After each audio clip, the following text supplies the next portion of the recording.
Bread and jam for Francis.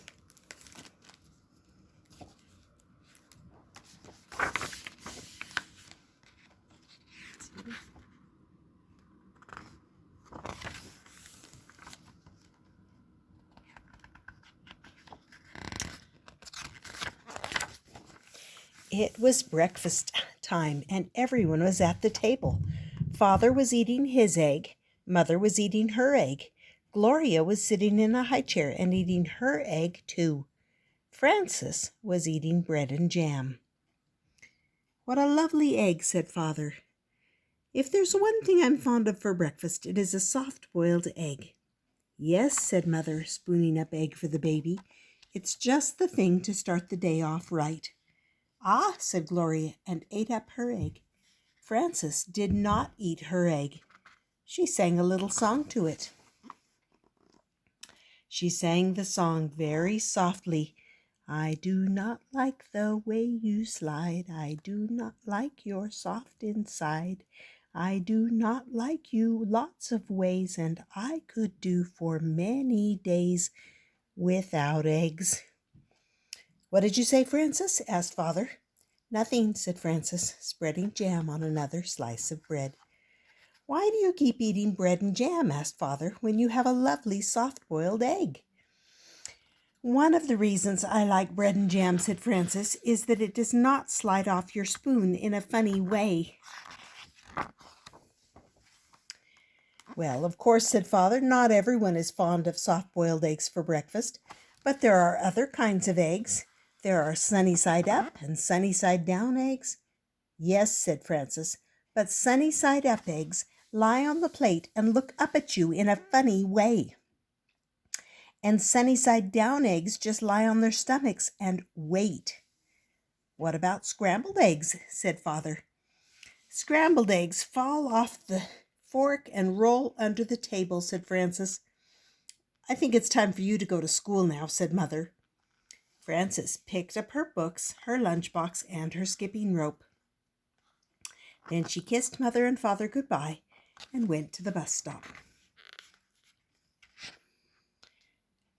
While she waited for the bus, she skipped and sang, "Jam on biscuits, jam on toast. Jam is the thing that I like most. Jam is sticky, jam is sweet. Jam is tasty, jam's a treat.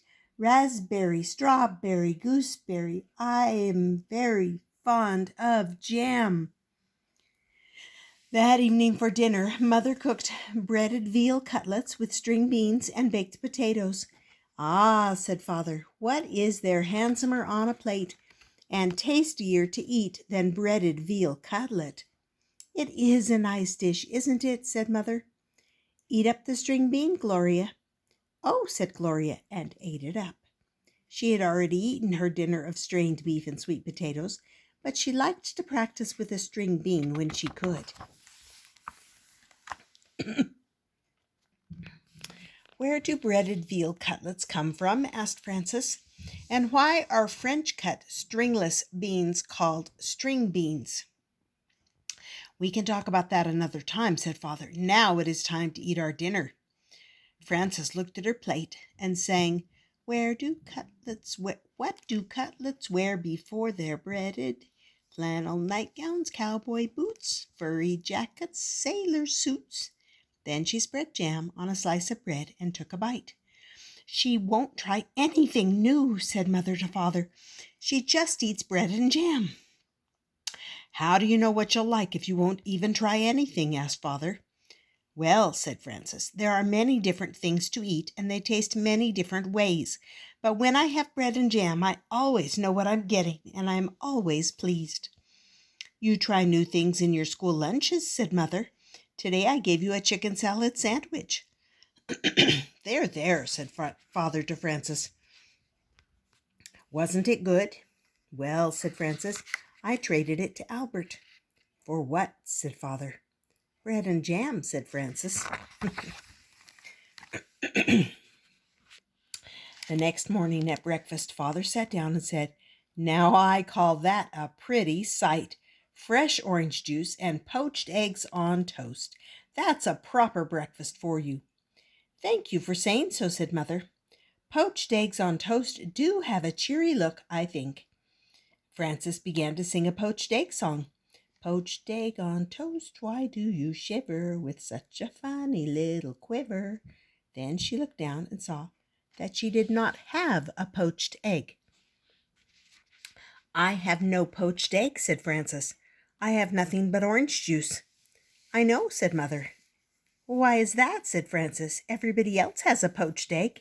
Even Gloria has a poached egg, and she's nothing but a baby. But you do not like eggs, said Mother, and that is why I did not poach one for you. Have some bread and jam if you are hungry. So Frances ate bread and jam and went to school. When the bell rang for lunch, Frances sat down next to her friend Albert. What do you have today? said Frances. I have a cream cheese, cucumber, and tomato sandwich on rye bread, said Albert, and a pickle to go with it, and a hard-boiled egg, and a little cardboard shaker of salt to go with that, and a thermos bottle of milk, and a bunch of grapes, and a tangerine, and a cup custard, and a spoon to eat it with. What do you have? Frances opened her lunch. Bread and jam, she said, and milk. You're lucky, said Albert. That's just what you like. You don't have to trade now. That's right, said Frances. And I had bread and jam for dinner last night and for breakfast this morning. You certainly are lucky, said Albert. Yes, said Frances.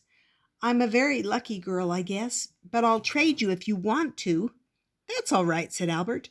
I like cream cheese with cucumbers and tomatoes on rye. Albert took 2 napkins from his lunchbox. He tucked one napkin under his chin. He spread the other one on his desk like a tablecloth. He arranged his lunch neatly on the napkin. With his spoon, he cracked the shell of the hard-boiled egg. He peeled away the shell and bit off the end of the egg. He sprinkled salt on the yolk and bit off the end of He sprinkled salt on the yolk and set the egg down again. He unscrewed his thermos bottle cup and filled it with milk. Then he was ready to eat his lunch. He took a bite of sandwich, a bite of pickle, a bite of hard-boiled egg, and a drink of milk. Then he sprinkled more salt on the egg and went around again. Albert made the sandwich, the pickle, the egg, and the milk come out even. He ate his bunch of grapes and his tangerine. Then he cleared away the crumpled-up waxed paper, the eggshell, and the tangerine peel. He set the cup custard in the middle of the napkin on his desk. He took his spoon and ate up all the custard. Then Albert folded up his napkins and put them away. He put away his cardboard salt shaker and his spoon. He screwed the cup on top of his thermos bottle. He shut his lunchbox, put it back inside his desk, and sighed. I like to have a good lunch, said Albert. Frances ate her bread and jam and drank her milk. Then she went out to the playground and skipped rope. She did not skip as fast as she had skipped in the morning. And she sang, Jam in the morning, jam at noon, bread and jam by the light of the moon. Jam is very nice. When Frances got home from school, Mother said, I know you like to have a little snack when you get home from school, and I have one all ready for you. I do like snacks, said Frances, running to the kitchen. Here it is, said Mother, a glass of milk and some nice bread and jam for you. Aren't you worried that maybe I'll get sick and all my teeth will fall out from eating so much bread and jam? Asked Frances. I don't think that will happen for quite a while, said Mother. So eat it all up and enjoy it. Frances ate up most of her bread and jam, but she did not eat all of it. After her snack, she went outside to jump rope. Frances skipped a little more slowly than she'd skipped at noon, and she sang, Jam for snacks and jam for meals. I know how a jam jar feels, full of jam. That evening for dinner, Mother cooked spaghetti and meatballs with tomato sauce. I'm glad to see there will be enough for second helping, said Father, because spaghetti and meatballs is one of my favorite dishes. Spaghetti and meatballs is a favorite with everybody, said Mother. Try a little spaghetti, Gloria. said Gloria, and tried the spaghetti. Frances looked down at her plate and saw that there was no spaghetti and meatballs on it. There was a slice of bread and a jar of jam. Frances began to cry. "Oh, my goodness," said Mother. "Frances is crying." "What is the matter?" asked Father. Frances looked down at her plate and sang a little sad song. She sang so softly that Mother and Father could scarcely hear her.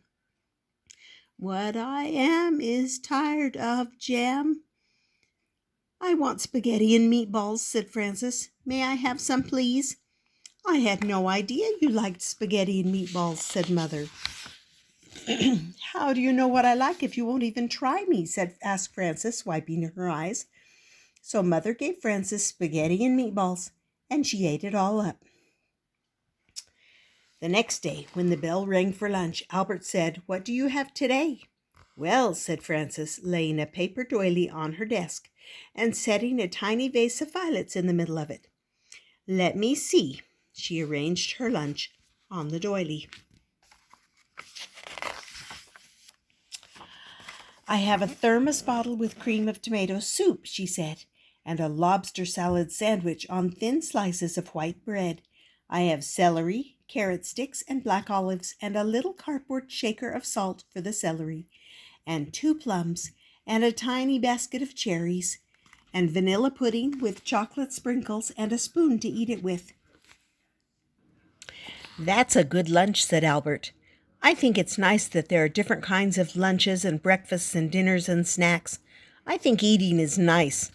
"So do I," said Frances, and she made the lobster salad sandwich, the celery, the carrot sticks, and the olives come out even. The end.